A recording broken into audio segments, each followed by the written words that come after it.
Good morning students. आज हम बात करेंगे रूसो की सामान्य इच्छा के अगले बिंदु आलोचना। ठीक है, अभी तक हमने रूसो की सामान्य इच्छा की परिभाषा पढ़ी है। सामान्य इच्छा की परिभाषा के बाद में हमने देखा था कि रूसो के सामान्य इच्छा की क्या क्या विशेषताएं निकलकर सामने आती है। तो यह सिद्धांत हमने पूरा जानने के बाद में हम देखते हैं कि इसकी अनेक विचारकों ने आलोचनाएं की।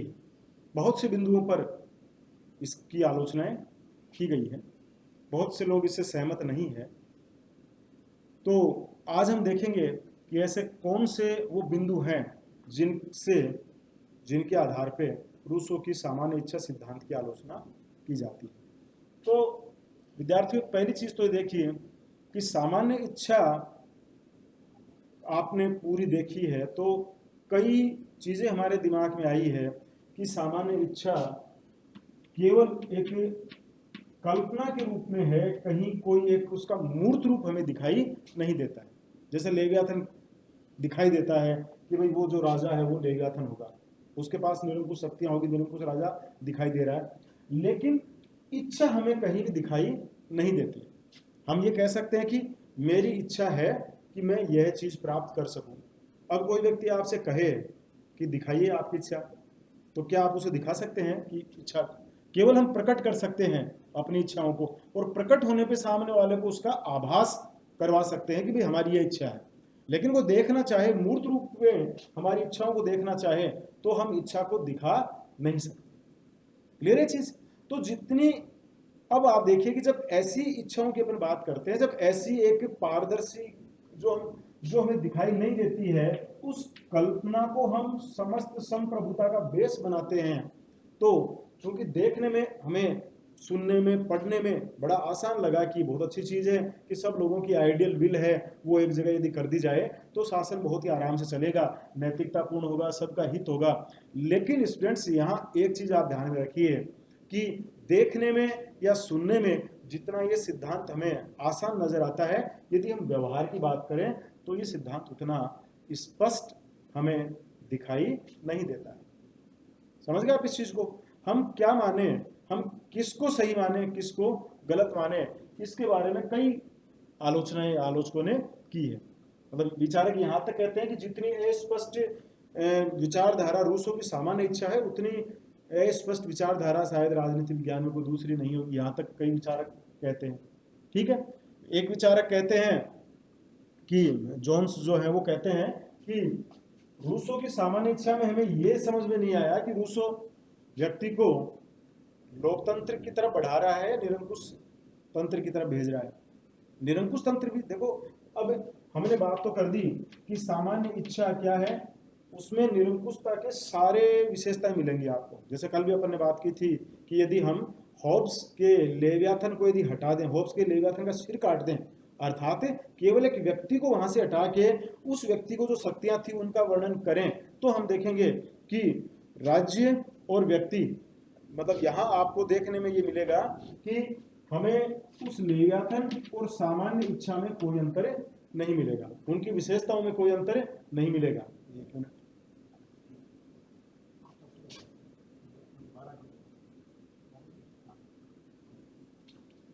बंद कर दो। चलिए हम इसको फिर आगे बढ़ाते हैं इस बात को। तो हम देख रहे थे कि सामान्य इच्छा इस प्रकार, यदि जो लेवियाथन को हम कहते हैं कि वो निरंकुश शक्तियां उसके पास है, लेकिन हम देखते हैं कि वही सारी निरंकुश शक्तियां किसको प्रदान की? उसने रूसो सामान्य इच्छा को प्रदान करता है। अब प्रश्न यह उठता है कि ये डिसाइड कौन करेगा, इस बात का निर्णय कौन करेगा कि सामान्य हित कौन सा है? ठीक है, हर व्यक्ति कहेगा कि भाई जो मैं सोच रहा हूं वो सामान्य हित है। यदि ऐसी कोई चीज आ गई तो उस समय कौन डिसाइड करेगा इन चीजों को? तो खैर कई बिंदु हम देखते हैं जिनके आधार पे सामान्य इच्छा की आलोचना की जाती है। तो पहली चीज तो यही है कि सामान्य इच्छा का सिद्धांत अत्यंत ही अस्पष्ट सिद्धांत है।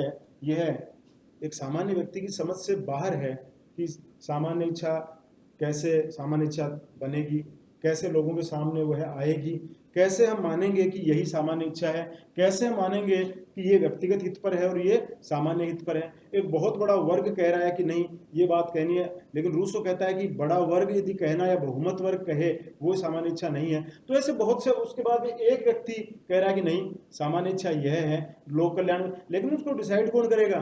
बहुमत डिसाइड करेगा या एक व्यक्ति दो व्यक्ति डिसाइड करेंगे? ये देखने में जितना हमें इजी लगता है उतना व्यवहार में सरल नहीं। समझ गए आप इस चीज को? तो चलिए हम इनको क्रम से भी देखना शुरू करें। तो आप पहला बिंदु इसकी आलोचना में लिखेंगे कि रूसो की सामान्य इच्छा की जो अवधारणा है वो अत्यंत अस्पष्ट है और एक सामान्य व्यक्ति की समझ से बहुत परे है। वो उसमें ये चीजें आप बता देना कि वो कौन डिसाइड करेगा, किस तरीके से करेगा। चलिए दूसरी आलोचना हम इस आधार पे कर सकते हैं कि रूसो की सामान्य इच्छा का जो सिद्धांत है वह निरंकुशतावाद को बढ़ावा देने वाला सिद्धांत है। कई आलोचकों ने आरोप लगाया है कि सामान्य इच्छा की आड़ में लोग अपने निरंकुश कानूनों को समाज में समाज हित का नाम देकर लागू करना शुरू कर देंगे। तो ऐसी स्थिति में फिर वही समस्या आएगी कि जब सामान्य हित या समाज हित उसके पीछे लग गया या सबके कल्याण का उसके ऊपर लेबल लगा के कानून बना दिया गया, तो फिर तो विरोध फिर नहीं कर पाएंगे लोग। इसलिए विरोध नहीं कर पाएंगे क्योंकि रूसो कहता है कि सामान्य इच्छा का विरोध नहीं होगा। सामान्य इच्छा है वो निरंकुश है, सामान्य इच्छा को आप मानने के लिए बाध्य हैं। समझ गए आप इस चीज को? तो अब सामान्य इच्छा का नाम लेकर, मतलब केवल उसके पीछे किसी भी तरीके से शासक अपने निजी हितों को छिपाकर उसे सार्वजनिक हित में कन्वर्ट करके और उस चीज को सामान्य इच्छा के रूप में लागू कर देंगे, तो उसके माध्यम से हम देखते हैं कि समाज में धीरे धीरे निरंकुशतावाद फैलना शुरू हो जाएगा। हम कई बार नहीं समझ पाते कि व्यक्ति क्या करता है कि हमें वो सामूहिक हित के रूप में प्रकट करता है किसी चीज को, उसको प्रचारित करता है और उसके बाद में वो पूरे भीड़ को लेकर अपने उस नियम को लागू करता है और आगे चल के वो क्या करता है, इस सामूहिक हित का जो दृश्य लोगों को दिखाकर अपने व्यक्तिगत हितों को पूरा कर लेता है। तो ऐसी स्थिति उत्पन्न होने पर निश्चित रूप से उस राज्य में सामान्य इच्छा के नाम पर सामान्य इच्छा का एक लेबल लगा के अपनी जो व्यक्तिगत इच्छा है उनकी पूर्ति भी किसी भी वर्ग या जो संस्था वहां पे शासन का संचालन कर रही है उसके द्वारा की जाने की पूरी पूरी संभावनाएं बनी रहती है। तो यह सिद्धांत आलोचक कहते हैं कि प्रजातंत्र की बजाय निरंकुशतावाद की तरफ जाने वाला सिद्धांत हमें दिखाई देता है। अगली जो आलोचना है वो ये है कि इस सारे प्रकरण में रूसो इस मामले में बिल्कुल साइलेंट रहा कि जनरल विल का निर्धारण कौन करेगा, सामान्य इच्छा क्या है। एक वर्ग कहता है एक्स सामान्य इच्छा है, एक कह रहा है वाई सामान्य इच्छा है, एक कह रहा है जेड सामान्य इच्छा है। तीन वर्ग कह रहे हैं, ये बताते हैं कि इससे समाज का भला हो रहा है, ये कह रहे हैं इससे समाज का भला हो रहा है, ये कह रहे हैं इससे समाज का भला हो रहा है, और तीनों अपने अपने तर्क भी दे रहे हैं नैतिक रूप से। अब बताइए आप, ऐसी स्थिति में यदि हम बात करें तो तीनों ही जनरल विल के कंसेप्ट पे तो काम कर रही है, लेकिन तीनों के यदि मान लीजिए उनमें आपस में कहीं विरोधाभास मिलता है उस नियम को पालना करने से, और तीनों ही अपना अपना जो एक मोरल जो नैतिक लॉजिक है वो दे रहे हैं, तो ऐसी स्थिति में इस बात को निर्धारित कौन करेगा कि एक्स सामान्य इच्छा है या वाई सामान्य इच्छा है या जेड सामान्य इच्छा है। समझ गए आप इस चीज को? तो जब डिसाइड नहीं होगा तो वही बात आ गई, समाज में फिर अव्यवस्था उत्पन्न होना शुरू हो जाएगी, क्योंकि यहाँ हर व्यक्ति अड़ा रहेगा, वो कहेगा कि मेरी बात सामान्य इच्छा है, वो कहेगा मेरी बात सामान्य इच्छा है। तो सामान्य इच्छा की इस आधार पर भी आलोचना की जाती है कि सामान्य इच्छा का निर्धारण कौन करेगा, इसके बारे में रूसो ने कुछ स्पष्ट नहीं कहा है। क्लियर है चीज? तो एक इस आधार पर इसकी आलोचना की जाती है। अगली आलोचना कुछ विचारक कहते हैं कि कई बार हम देखते हैं कि व्यक्ति का विवेक है वह ज्ञान जैसे जैसे उसको मिलता जाता है तो उसका विवेक भी बढ़ता जाता है। व्यक्ति को यदि मान लीजिए अल्प ज्ञान है, अब ज्ञान की कमी है उसमें, लेकिन अपने ज्ञान के अनुसार पूर्ण विवेक से वो कोई निर्णय लेता है। कुछ देर बाद में जब उसको पूर्ण ज्ञान हो जाता है तो उसे लगता है कि नहीं, जो चीज उसने पहले मान रखी थी वो तो सही नहीं थी, लेकिन उसने कहीं उसका भाव पूरे नहीं थे, उसकी भावनाएं कहीं पूरी नहीं थी, उसमें ज्ञान, कम ज्ञान की वजह से उसने अपना पूर्ण विवेक से यूज में ले रहा था वो। जब ज्ञान ज्यादा हुआ तो स्वाभाविक है, आलोचक कहते हैं कि ज्ञान जैसे जैसे वृद्धि होती है तो व्यक्ति का विवेक भी बढ़ता जाता है। क्लियर है चीज। अब जब विवेक बढ़ गया तो पहले वाली चीज को उसे परिवर्तित करना पड़ेगा। तो यहां भी आलोचक कहते हैं कि जब इस तरह की बातें आती है तो फिर रूसो की सामान्य इच्छा का एक सिद्धांत जो है कि सामान्य इच्छा स्थायी होती है, वो स्थायित्व का भाव हमें व्यक्ति के ज्ञान के बढ़ने के अनुसार या परिस्थितियां दूसरी होने के अनुसार ये कहता है कि वो चीजें अलग अलग दिखाई देंगी। ऐसी स्थिति में भी सामान्य इच्छा का जो सिद्धांत है वो सही ढंग से लागू नहीं हो पाएगा। ठीक है।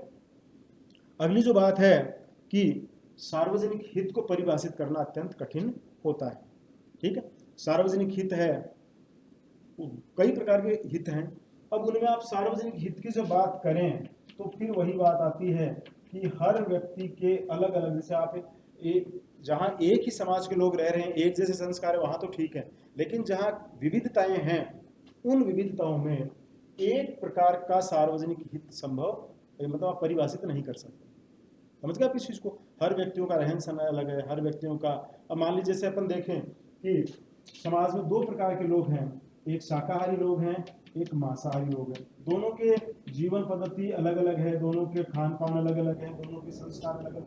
अब इन दोनों में ये अपनी जगह सही है, ये अपनी जगह सही है। अब आप किस तरह का कानून बनाएंगे? ठीक है ना। तो सार्वजनिक हित की जब बात करते हैं तो रहन सहन, खान पान, संस्कार, आपकी मान्यताएं, ये कई चीजें आती है जो सार्वजनिक हितों को वो अपनी जगह उनके हित हैं, वो अपनी जगह हित हैं, लेकिन आलोचक कहते हैं कि जहां विविधताएं हैं वहां एक सार्वजनिक हित तय करना बड़ा मुश्किल हो जाता है। ऐसी स्थिति में रूसो की सामान्य इच्छा का सिद्धांत लागू उन व्यवस्थाओं में नहीं किया जा सकता। अगली जो बात आती है कि रूसो का सामान्य इच्छा का सिद्धांत है, ये छोटे राज्यों में तो लागू हो सकता है। अगली जो आलोचना हम देखें तो छोटे राज्यों में रूसो की सामान्य इच्छा का सिद्धांत हम लागू कर सकते हैं, लेकिन वर्तमान में जो आप देख रहे हैं जिस तरह के बड़े राज्य हैं उन बड़े राज्यों में रूसो की सामान्य इच्छा का सिद्धांत लागू करना संभव नहीं है। ठीक है। क्योंकि रूसो कहता है कि सामान्य इच्छा हस्तांतरणीय है, अदेय है, और जब अहस्तांतरणीय अदेय है अर्थात प्रतिनिधित्मक जब सरकार या प्रतिनिधि चुनकर नहीं जाएंगे तो बड़े राज्यों में सारे लोगों का एक जगह इकट्ठा होना, सारे लोगों की राय जानना या सारे लोगों को एक तरीके से उनके आइडियल विल को जानना, ये जहां करोड़ों अरबों की जनसंख्या है वहां इस सिद्धांत को व्यवहार में लागू नहीं किया जा सकता। तो प्रतिनिधित्मक सरकार ही वहां एक विकल्प हमें मिलता है। ठीक है। तो इस दृष्टिकोण से भी आधुनिक जो बड़े राष्ट्र हैं, बड़े राज्य जो वर्तमान में हैं, उन पर भी सामान्य इच्छा का सिद्धांत लागू नहीं होना, इस आधार पर भी इसकी आलोचना की जाती है। अगली जो आलोचना की जाती है वो इस आधार पर की जाती है कि एक तरफ रूसो प्रत्येक व्यक्ति को स्वतंत्रता की बात कहता है कि व्यक्ति जंजीरों में जकड़ा हुआ है, उसे स्वतंत्र होना चाहिए, स्वतंत्रता से ही व्यक्ति अपना डेवलपमेंट कर सकता है, अपना विकास कर सकता है।